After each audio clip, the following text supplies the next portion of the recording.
பாருங்கள், தாளிக்கிறதுக்கு தேவையான அளவுக்கு எண்ணெய் ஊற்றிக்கலாம். பாருங்கள், தாளிக்கிறதுக்கு நம்ம வந்து தாளிப்பு வடகம் சேர்த்துடலாம். அடுத்து பாருங்கள், சின்ன வெங்காயம், தேங்காய், வரமிளகா சேர்த்துடலாம். பாருங்கள், பீக்கங்காய் தோல்லாம் நல்லா சீவிட்டு பொடி சரிஞ்சு கழுவி வச்சுருக்கிறேன். அதை சேர்த்துருவோம். நல்லா வதக்குவோம். இந்த மாதிரி துவையல் அரைச்சி சாப்பாட்டையும் போட்டு சாப்பிட்லாம். தயிர் சாதம், சாம்பார் சாதம் எல்லாத்தையும் போட்டு ஊற்றி சாப்பிட்லாம், நல்லாயிருக்கும். புளி பார்த்திங்களா, நெல்லிக்காய் சைஸ்க்கு புளி சேர்த்தாச்சு, உப்பு சேர்த்தாச்சு.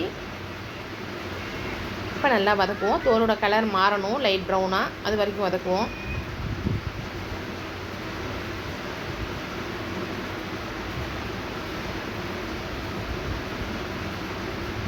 இங்கே பாருங்கள், கலர்லாம் லைட்டாக அப்படியே மாறிடுச்சு பாருங்கள், லைட் ப்ரௌனுக்கு. இப்போ நம்ம ஆற வச்சுருவோம்.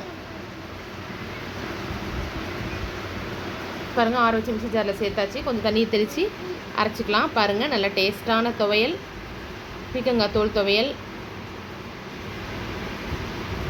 நல்லா காரம் புளிப்பு செம்மையாக இருக்கும் சாப்பிட்றதுக்கு.